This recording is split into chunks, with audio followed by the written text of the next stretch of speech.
Just waiting.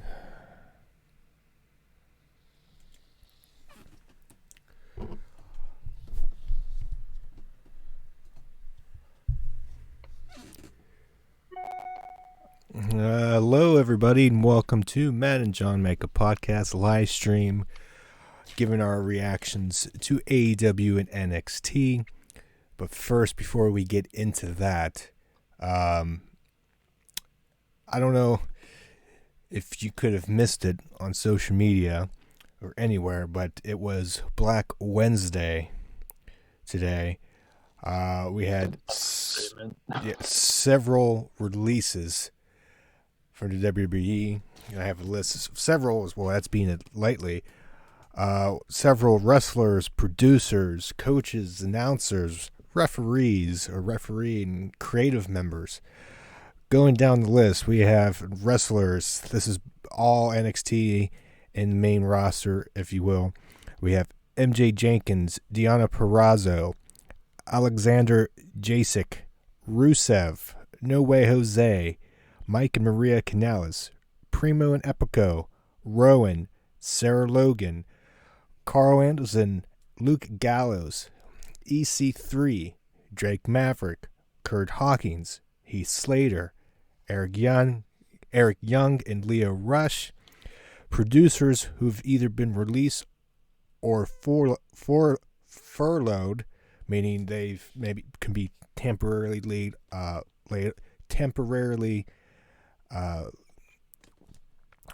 removed. Kurt Angle, he's been released. Billy Kidman, Mike Rotunda, Pat Buck, Fit Finley, Sean Devari, Scott Armstrong, Sarah Stock, Shane Helms, Lance Storm. Coaches, we have Serena Deeb, Kendo Cashin. If I missed, I'll probably destroy that last name. Chris Guy. Announcers, Aiden English, Jerry Soto. Referee, Mike Chioda, and creative writer, Andrea Litzenberger. And another on-air talent, Josiah Williams. This is the list from Wrestling Inc. And the reasons for all the releases is what's stated: COVID-19 cost-cutting measures. So, John, what did you think of all of the news today that was just coming rapid fire this afternoon?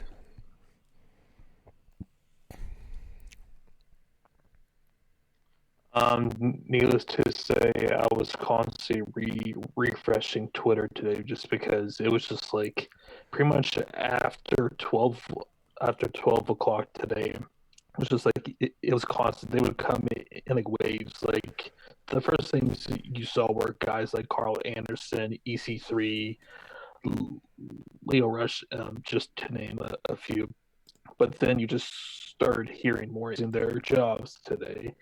And I was even thinking about this yesterday. I was talking with a friend of mine, and I even asked him, like, at what point, if this thing continues, does WWE start cutting to be seeing some other babe?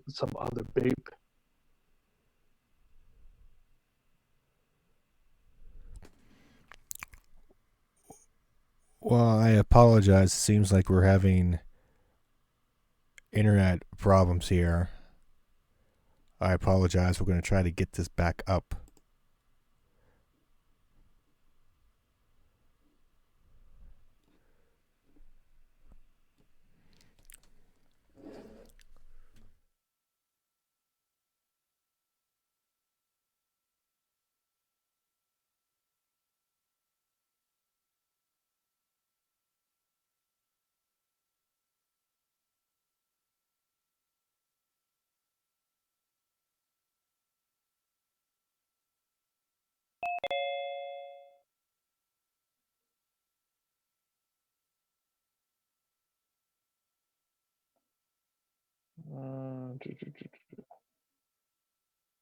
I think we're back on.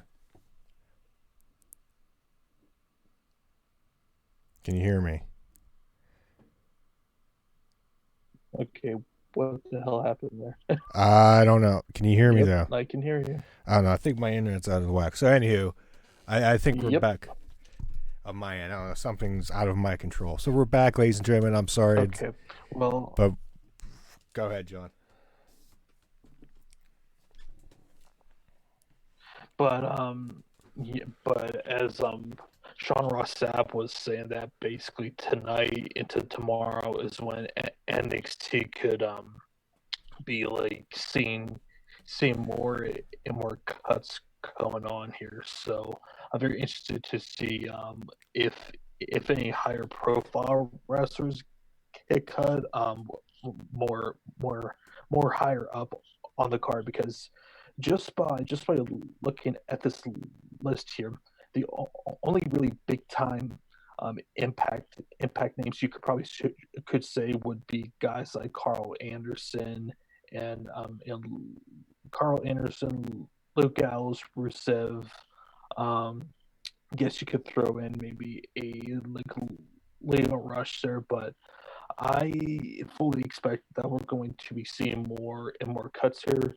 And it's kind of sad, but I've been like wanting for the longest time for this company to kind of trim a lot of their roster, because the one thing that was abundantly clear, WWE has been hoarding talent, has been hoarding producers for many years. I mean, just for 30 people, and it doesn't even feel like that we have even taken a really big dent into the overall amount of people in the company. But that being said, getting fired right now is the absolute worst time right now. It's just with everything going on, because to even though these guys they got their immediate release, they can't exactly go anywhere, because obviously outside of AEW right now, no other company are really running any shows right now. So And then in it really AEW, sucks for those. and So AEW is already done taping, and plus, how many would they actually sign? They're not going to sign all of them. Then they're going to have an influx. They already said previously that they've had that they're going to have that they're not really going to sign much more. So I don't see many being signed um, to AEW. I So don't. Um, I feel like that the only people who could maybe possibly sign would maybe be with the revival possibly. But just I will be very surprised if they really sign anyway until they start running regular shows on a weekly basis, and as we have been seeing with yeah, Dynamite for the past 2 weeks, the skeleton crew is becoming a big problem.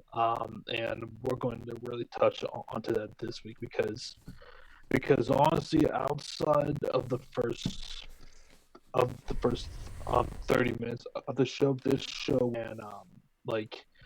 and especially with that main event, which we will get into that shortly here.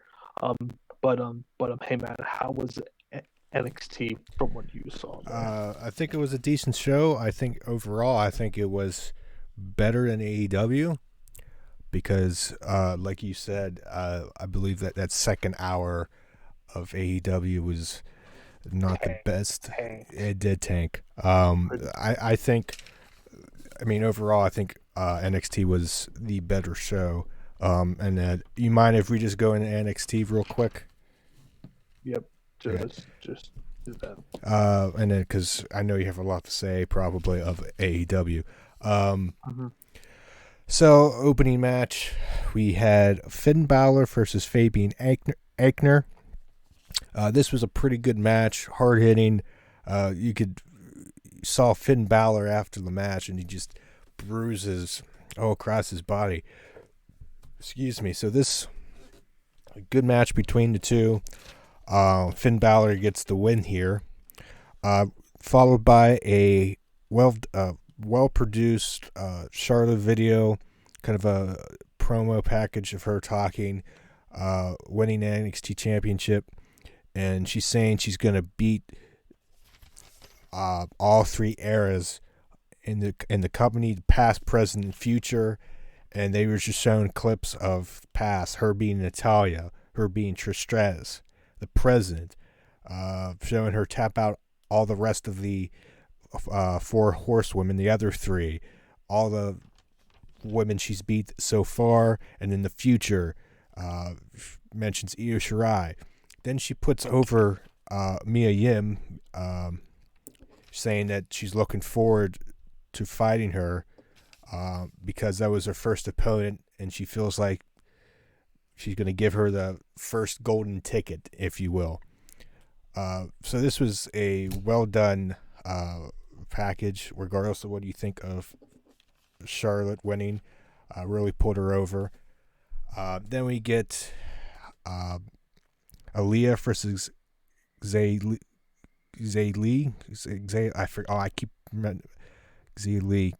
I keep mispronouncing her name, but I don't care. I guess is Retribution. Xia Li. I want to say something, but I'll get fired. This is Lee's Retribution after Leah took her out in the qualifying match. This is when Io Shirai took her place. Okay, little match, nothing too special. Lee gets the win. Then the first match in the round robin, if you will, cruiserweight championship tournament. We got Isaiah Swerve Scott versus Akira Tozawa in the first match in Group B. So like I said, this is going to make a round robin type of thing, which all the wrestlers face the other three at least once, like what you see in the World Cup. So this is an interesting way to do this tournament, which I kind of like, because you get to see more people interact with more people, if that makes sense. So there's going to be they announced 3 more matches next week. So this was a good cruiserweight match. This was excellent. I would highly go back to watch this, in my opinion. Akira Tozawa gets the win here. Goes 1-0 in the group. Isaiah Swerve Scott goes 0-1. But there's plenty of time to make up ground, so it's not one and done, which I like. Then we get a promo about the new Luchador Cruiserweight Phantasma. A little promo highlighting him, video package. Then we go to Tegan Nox versus Raquel Gonzalez. Near the end of the match, Shotzi Blackheart comes out and attacks Dakota Kai. There's history there. And then distracted, Raquel Gonzalez tries to chokeslam Shotzi off the apron, but Tegan Nox gets the roll-up victory. And it was announced later on the show for next week that we have a tag match, Tegan Nox and Shotzi Blackheart versus Dakota Kai and Raquel Gonzalez. Moving on, we had another good Keith Lee video package showing basically how he got in the wrestling business, basically his background and who got him in the wrestling and his journey up to now. It was another well-produced video. Then we had Dexter Lumis, which everybody was talking about on Twitter, that scary person who just like stares off into the distance into the camera, versus to Hootie Miles. The silence actually helped this match just because of Lumis just staring off in the distance. It kind of just made this just creepy aura around this match, if that makes sense. Loomis gets the victory here. Then all night they were teasing that Adam Cole was going to meet with Velveteen Dream, and they had video of Velveteen Dream out in his backstage in his like couch thing with smoke and lights. The only way Velveteen Dream can sit and wait. But then it turns out Adam Cole still wasn't there. He had one of his other videos of him sitting poolside. He was surprised that Dream actually thought he was actually going to show up. He saying something along the lines of trying to keep everybody's reality, keeping everybody's reality sane, and then the reality is that he is the best champion in NXT history, so on and so forth. Then Velveteen Dream came out after this, cutting a promo, and then there was one camera cut, and you just saw Finn Balor just creep in the background, and comes up to Velveteen Dream and says that you mentioned the best NXT champion. What the hell did I write here? Arrogant comments or something will get you a date with the Prince. And so I guess next week we have Dream and Balor, which I'm interested to see. And then the main event match was the tag team championship between Roderick Strong and Bobby Fish versus Matt Riddle and a mystery opponent. And after Riddle came out, there was a video of Pete Dunne announcing his opponent. He picked him for Matt Riddle, and is the debuting Timothy Thatcher, which signed around the same time as Killer Kross. So this match was really good. I think way better than the main event on AEW, if I should say so myself. Another match you should go back and watch. And then just to which is not saying shit. Right. And then they're really building Dexter Loomis, because around the second half of the match, they cut to him. He was just staring. He was standing in the crowd, like off in the distance, just watching the match. He wasn't there for the whole match, but he was there. So they're starting to build him up. And Thatcher gets the submission victory with a Fujikara armbar, if I pronounce that right. I'm having trouble with the Japanese names.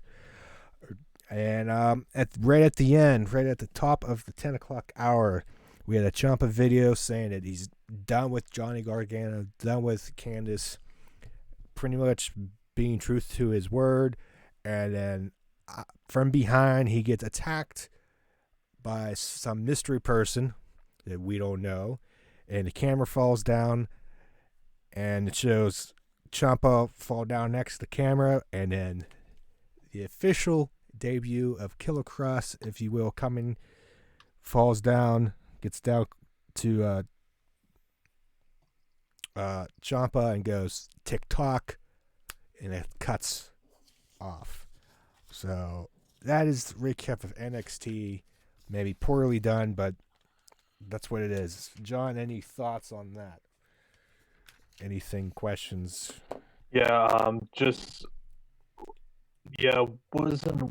Wasn't really paying attention too much on the NXT. I did see that that Timothy Thatcher debuted, which honestly I have never been a really big fan of his. Just like his style is just so slow and just so methodical that it's never really clicked for me. We'll see how he does in NXT. I do think that it is going to be a challenge with NXT, like any other company, in like using other people, just because since people can't exactly travel, it's going to limit um, the people who can actually work on a weekly basis. And this was the case definitely for AEW Dynamite, because dear Lord, I mean, and we'll just get right into it. But the extremely good things this week. Um, as always, he is an amazing talker. Presents Archer like an absolute killer. Just like really heightens up his his, his presence, his character, his mystique. So to say, and yeah, really hyped up well for his quarterfinal match against Cole Cabana. We then get a Cole Cabana a, a video package, just kind of hyping himself up, talking about even though because the whole story with this here was with Archer was like seen as this killer from what he was saying. Hey, I have been killing it in whatever in the states. So it was just kind of building up that whole story. Um, so they really built up this quarterfinal match really well. And I continue to say with AEW's video packages, they have been really, really well done. So I can't really complain as far as that is concerned. Um, and for the match itself, really good match. Went about 15 minutes. Archer just looked like a freaking freak of nature here. Um, he he he like no sold a few chops, which just makes him just look like a destroyer. And that was a constant theme throughout out this match here. But man, a very convincing win for Archer here. I would be, and I've been saying this week after week, I will be shocked if he is not. If if he doesn't win this thing, he's at least is going to be in the final for this thing. So hey Matt, did you catch any of the match at all, Yeah, or? I got some of it. A lot of NXT. I I'm not an NXT AEW. I didn't get a lot because I was obviously NXT, but I was working on something else. I was going back and forth amongst three things. So I saw a little bit of this. Um, I mean, he still looked good, Mhm, from what I can tell. Yeah, he definitely he needs to be in the final. If mhm. he needs to win the whole thing, because if somehow he does, Yeah. it would be the worst thing Mhm. for Yeah. him, worst decision if he Yeah. doesn't make it to the final.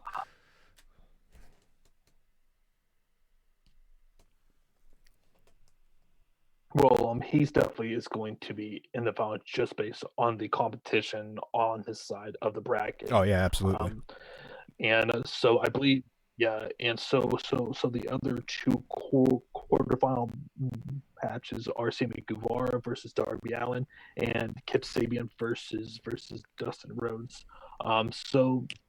So we then got so then we got a Britt Baker video package, which Matt, I've turned a whole new leaf on her as a Yes. heel now. Like she's just so entertaining. I'm just her personality is coming out now. Like she is like she's say the Hangman Page of where she like basically just showed like zero personality when she first started with the company, and then just found and and then just found this persona, and she's doing really really well with this, just like her her whole like I'm trying to play up being a like trying to be a like role model and everything. It comes off very, very condescending and very sarcastic. So it comes off really funny. Um, so then she had essentially a squash match. It might have lasted maybe 3 minutes, and that was one of the issues on the show. I felt, Matt, which is too many enhancement matches. One is fine. Two, I mean, like, but if you were going over two, it's a little bit. But as far as right here, she looked really, really, really good. So I'm liking some of the things that they're doing with the women's division, more specifically with her and with Hikaru Shida. As far as that, any other thoughts on Britt Baker there, Matt? No, she's coming into her own. I think she's found what she's been missing. She's getting this character down. Besides Mm-hmm. the just by the way, she's a or dentist character. Yeah. Mm-hmm. Um, she's using that into it's this. not as it's not as over the top as it was. Like, you're like, hey guys, just like, so you know, I am a doctor. She's still using it, but it's not to where it's constantly thrown in your face now. She's just slightly adding it in Yeah, now. it's using it in the right way. That's making you uh, want to hate her, not just. It's not making her be a heel instead of just being hated. Even though yep. it's the same thing, Yep. but you know what I'm trying to say. And this is where the show goes absolutely down the shitters, so to speak. But I will say, though, they did a very good job in hyping up with this title match for Jake Hager Can can I can I say versus John. something about this Go ahead. that I don't know if this is going to Mm-hmm. make sense, but I feel like this. How am I going to say this? Because I don't know if you're going to agree or whatever, but I feel like this title match in particular doesn't this didn't deserve as much of the hype, the build as it got.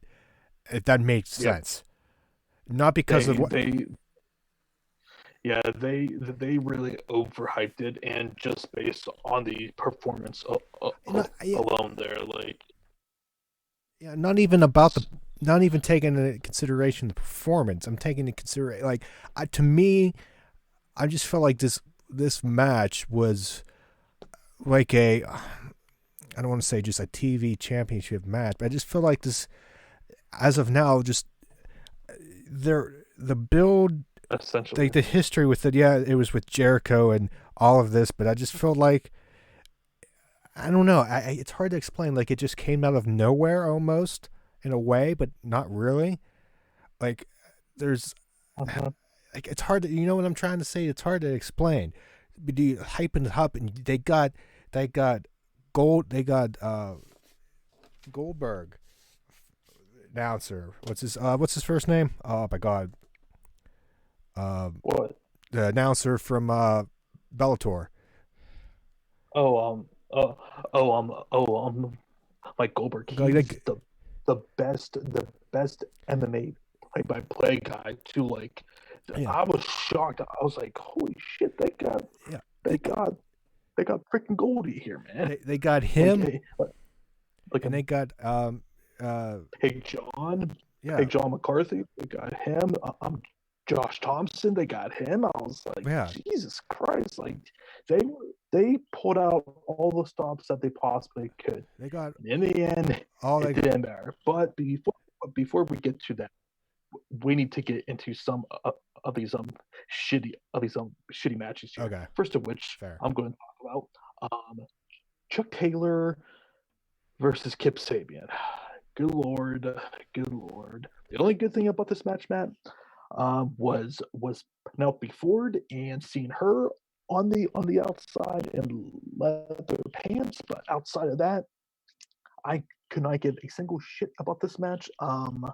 There was no reason to care, and for some reason they can't even have Kip Sabian get a clean win over Chuck Taylor when Kip Sabian is when he's in the TNT Championship tournament. I mean, I like don't know. he really Wait, needed a clean win here because now, I mean, like wait.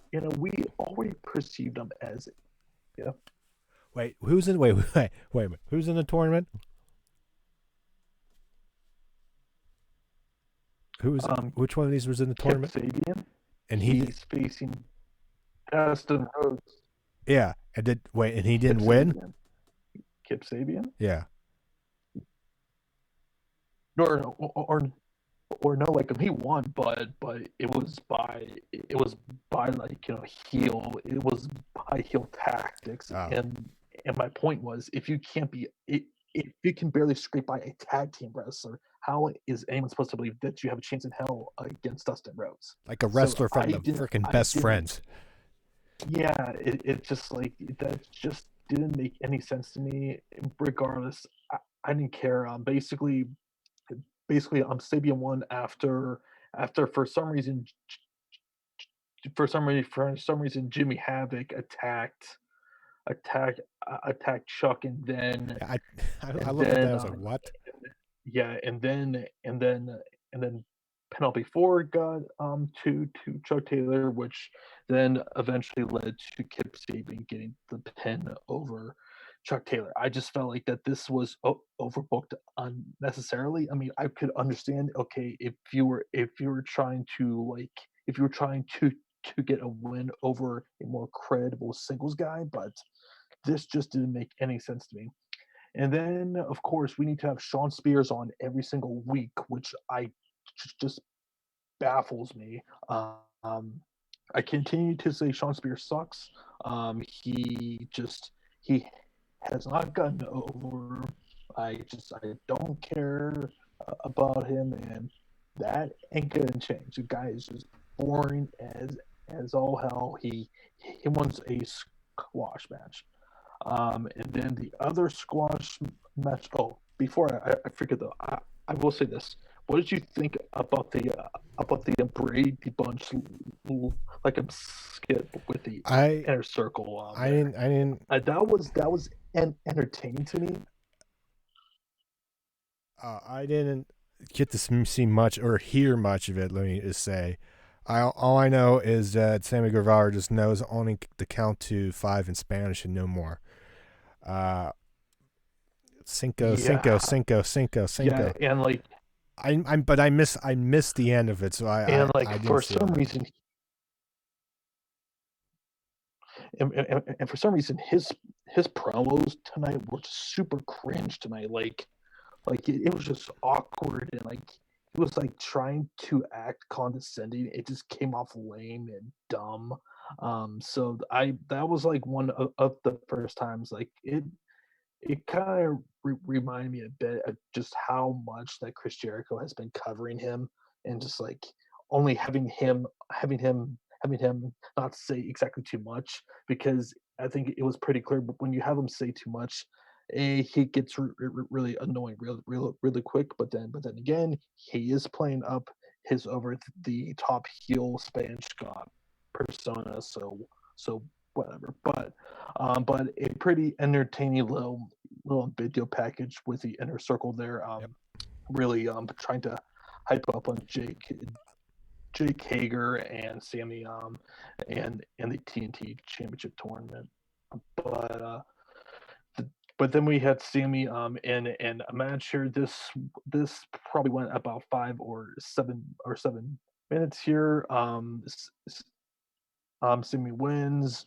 He then gets on the microphone, talks a little bit about the TNT Championship tournament and about Darby Allen. He then beats down his to make the save. So I would imagine that match is probably happening with in the next few weeks there. So I do think that they will probably have a Darby Allen win that match. I'm not really convinced that they're gonna really book Sammy Guevara to be a legit contender in this tournament, especially especially with Cody winning and the stuff that happened a few weeks ago in a tag match with Darby and Cody. It makes way too much sense to me. You have to put Darby Allin in that semifinal there. Yep, I agree. Oh, okay. So then the title match. Oh boy, this was a chore to sit through. First of all, whose bright idea was it to give Jake Hager and should anyone not think, hey, let's do 15, let's do 20, 40 minutes. If this was Kenny versus Pac, okay, but Jesus Christ, like this, I just did not understand what they were doing And here. and the thing was, this was taped. They could have like I know shortened it or done something, but I don't know. something, and on top of that, with Jr. on commentary, it just wasn't He working. Like he needed him on somebody. his own He needs needed somebody. like why Put they did Jericho. not Him and why Jericho. they I don't know why they did not just use Shivani and Jericho here, especially too with like especially with Jericho um and especially with Jericho and Hager being in the inner circle. I did not exactly understand why they put JR solely on commentary. That just it made no sense to me. And for some reason, they were trying to at the start of this match make it a fake MMA a fake MMA fight here. Just came off really bush league, and I didn't really Yeah, care it about started that. And slow. on top of that, it started extremely slow, and on top of that, it's a no DQ, and we hardly saw any weapons. Like There was like of rope course breaks, with the finish. Yeah, that made no like sense right to in the me. beginning. I If think maybe two. I know one in the beginning. I'm like, wait, and I kind of missed it. Like, and I wasn't really paying attention, but I heard I think the ref call for a break. And I went, wait, what? Why? exactly, it made zero sense. It was just a complete and utter train wreck. I'm just glad that they had that they had Moxley retain. That and this clearly ends the feud. He pins Hager pretty clean here, and that's all that I can really say about as a positive from this is like they didn't have any like cheap bookie where like you could say Hager deserves a like rematch here. No, that was it. So was really happy about that. So now I'm and the show went off the air. I'm praying that as we go forward here with these shows, they need to do a better job in like managing these shows. Like some of these of these like lower tier matches need to be shorter. I feel like especially with the enhancements, they can sometimes be a little bit too long. I am getting sick and tired of seeing Kip Sabian versus Chuck Taylor like matches here. Like that's getting really old really quick. And now they're adding Jimmy Havoc into this. Needless to say, I'm not exactly too Next week excited it's about Jimmy Havoc versus Orange Cassidy. wait, they announced I'm that. swear to God they did. I swear I saw that. I could be God. wrong. I swear to God they put that on there. I just saw that. I went, oh no. Their undercard during this time is not doing too well, in my opinion. it It doesn't help when shows. they're basically working with a skeleton crew right now, Right. and it's And killing it's them. shown. It's absolutely killing them. And yeah. So yeah, guys. I think that will pretty much close the book on this reaction show. A very uneventful night. If I'm being perfectly honest, but as always, thank you for watching. As always, we do our weekly podcast, which drops every Saturday. So stay tuned for that. We are going to be talking more in depth about all of the cuts that have been happening with WWE. I'm going to be talking uh, about the about the impact of that and what this could mean potentially for the pro wrestling scene once everything is back up. And also, so I would like to thank you all, hey Matt, if you want to close us out, we'll Yeah. do First so. off, like to apologize for any of those who were watching with video issues we had in the beginning. Something internet. It's like internet is just my internet here for some reason is just abnormally whack, as the kids would say. Things were not going as planned. So that out of the way. Again, thanks for watching. Like John said, we're gonna have another episode. We're gonna have our weekly episode this Saturday.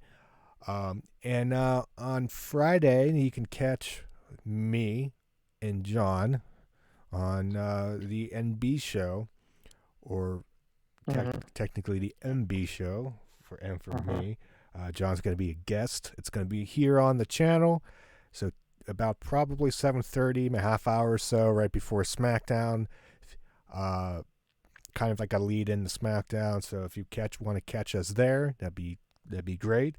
John didn't mention before, subscribe, like, leave a comment, ring the bell, all the good stuff. So if John, if anything else to add, or you're good.